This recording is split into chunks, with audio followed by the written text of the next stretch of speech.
Assalamualaikum dan selamat pagi semua. Khabar semua So hari kita masuk bab yang terakhir, iaitu pendokumentasian, penyelenggaraan dan pematuhan OSH.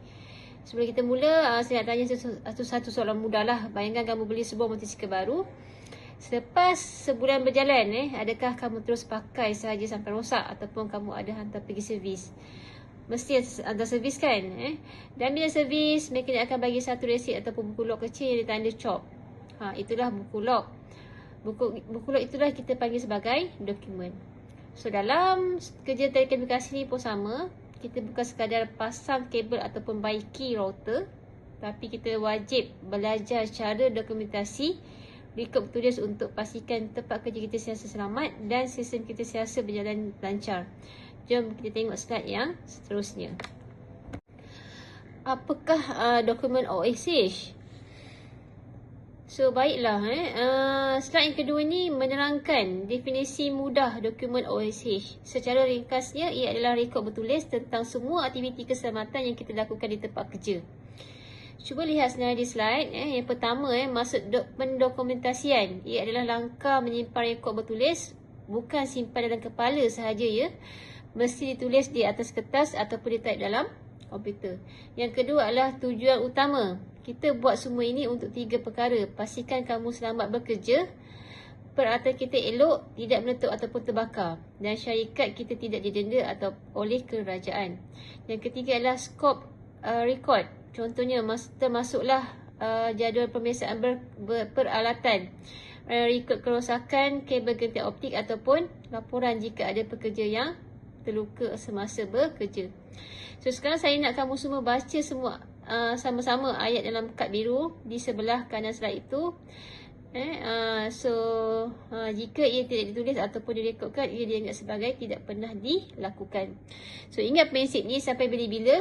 Kalau kamu kata kamu dah peksa menara telekomunikasi semalam, tapi tiada rekod bertulis di bawah undang-undang OSH, kamu dianggap belum melakukannya. So jadi rekod bertulis ni adalah bukti rasmi kerja selamat kita.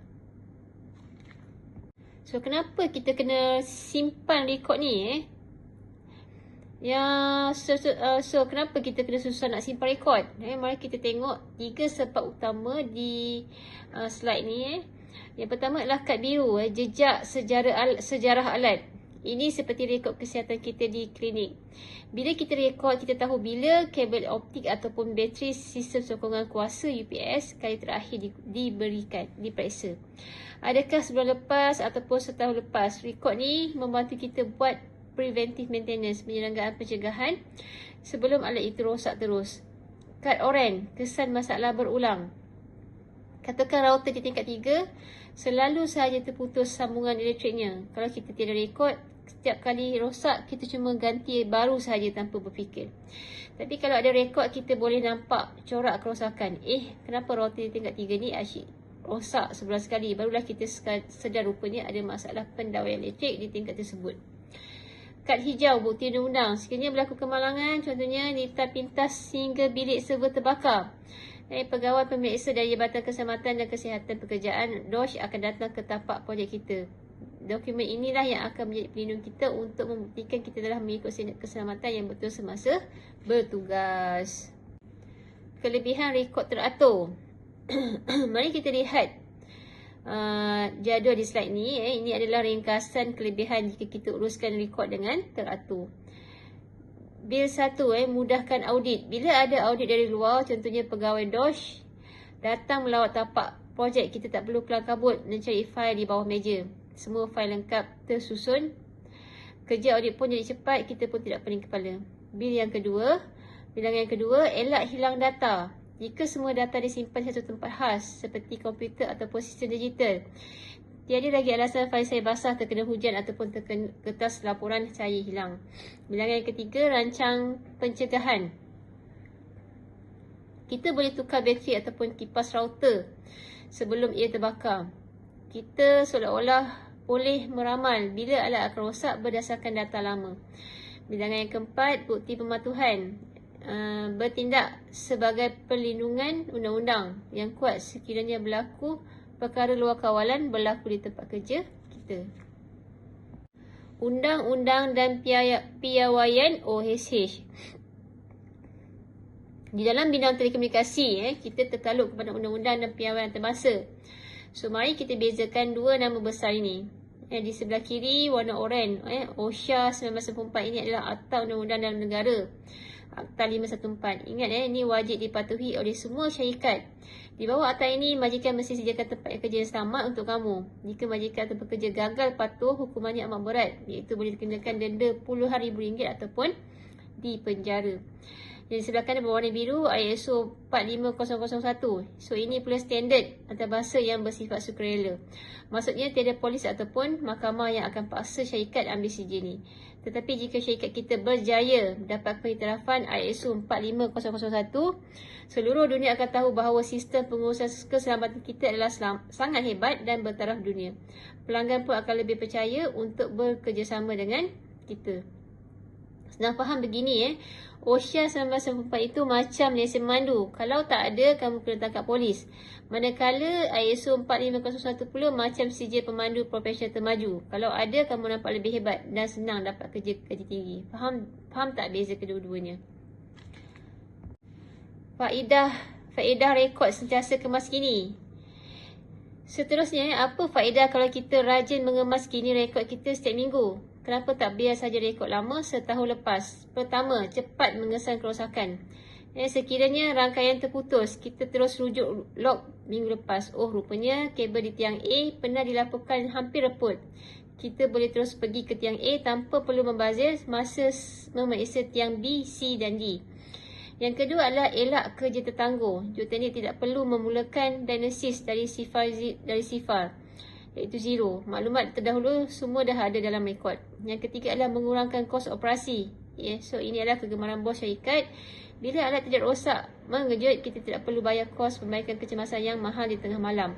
Kita boleh beli alat ganti pada harga biasa pada waktu siang. Kenal pasti jenis insiden. Sila berikan perhatian penuh pada slide ini. Di dalam peperiksaan atau penilaian amali nanti, soalan ini kerap keluar. Kita mesti pandai bezakan 3 jenis insiden. Yang pertama adalah kemalangan, accident, kad oren. Berlaku kejadian dan ada kecederaan fizikal ataupun kerosakan teruk. Contohnya, kamu sedang panjat menara telekomunikasi untuk pasang antena.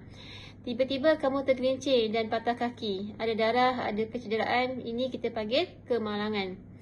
Yang kedua adalah hampir kemalangan, near miss, kad biru. Berlaku kejadian tetapi tiada siapa yang cedera, nasib baik.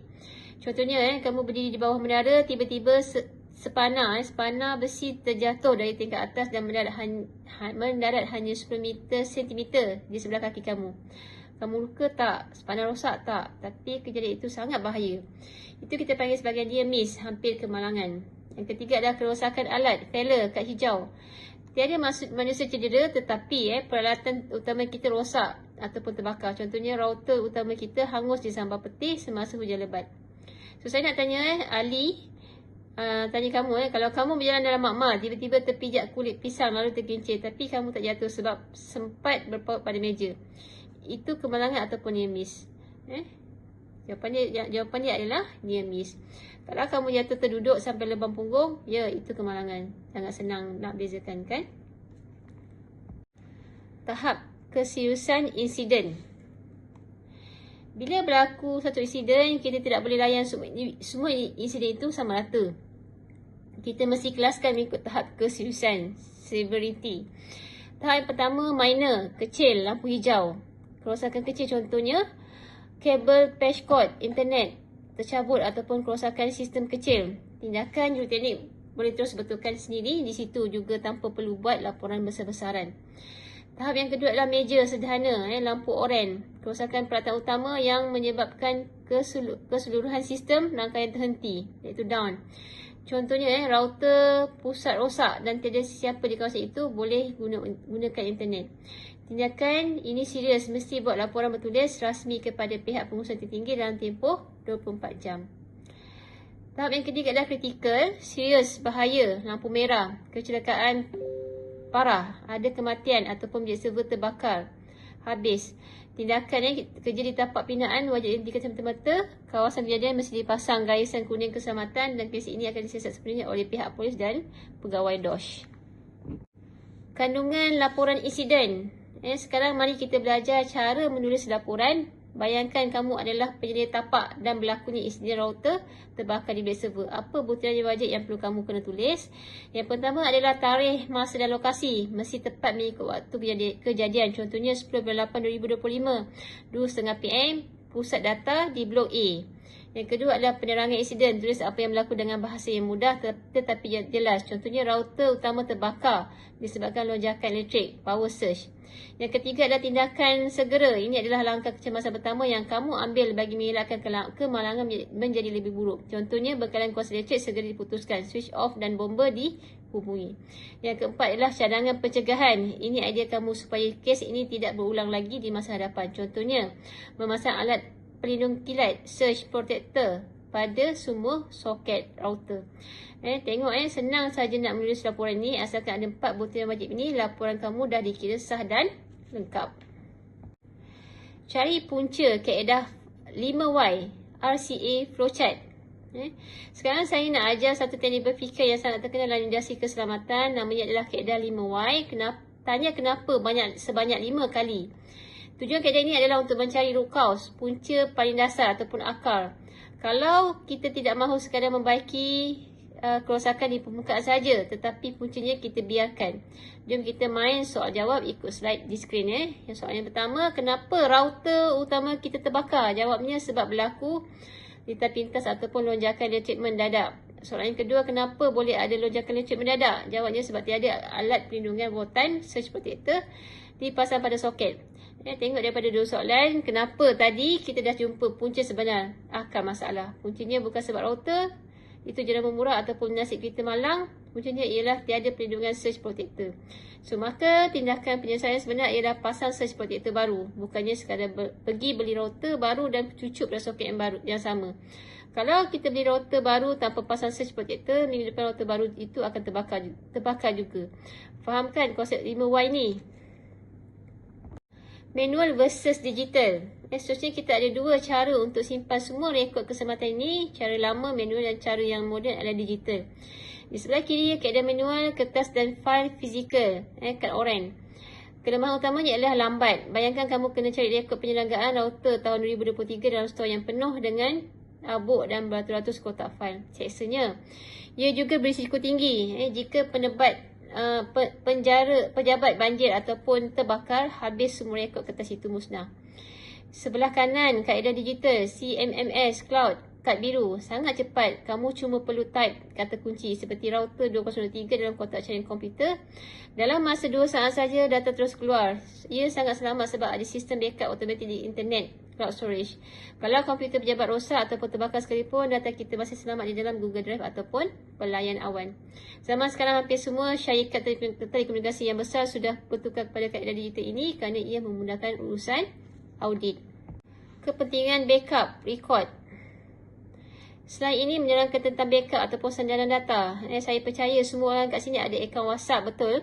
Pernahkah kamu buat chat backup? Kenapa kamu buat? Supaya kamu, kalau telefon pintar kamu rosak ataupun hilang, semua perbualan dan gambar lama tidak hilang apabila kamu beli telefon baru. Dalam industri, backup dokumen keselamatan pun guna prinsip yang sama. Kita ada dua cara utama. Sandaran awan, cloud backup, kad biru, data disalin dan disimpan secara automatik ke pelayan internet seperti Google Drive, OneDrive ataupun Presian, sistem pengurusan penyelenggaraan khas, CMMS. Yang kedua adalah media fizikal luaran kat hijau. Kita salin fail ke dalam external hard disk ataupun pendrive secara manual. Kemudian kita simpan cekera keras itu di dalam almari keselamatan berkunci di bangunan ataupun lokasi yang berasingan. So ingat amalan terbaik dalam industri ialah melakukan backup secara berkala. Contohnya setiap hujung minggu supaya data kita sentiasa yang terkini. Okey, sesi sejawab dan kesimpulan. Alhamdulillah selesai kita dah penerangan saya untuk nota yang terakhir ni. Sebagai kesimpulan mudah hari ini, ingat 3 perkara utama. Rekod adalah bukti kerja selamat kita. Jika tidak ditulis, dianggap tidak pernah buat. Yang kedua adalah kenal pasti beza antara kemalangan. Ada darah, kecederaan dan dia miss hampir terkena tapi selamat. Yang ketiga adalah siasa gunakan kaedah 5Y untuk cari punca sebenar sesuatu masalah. Jangan sekadar baiki kerosakan luar sahaja. Sebelum cikgu tamatkan kelas dan berikan lamaran kerja, kertas tugasan, ada sesiapa yang ingin bertanya ataupun masih kurang faham tentang mana-mana slide yang kita ada hari ini. So, jangan malu bertanya ya. Saya sedia membantu.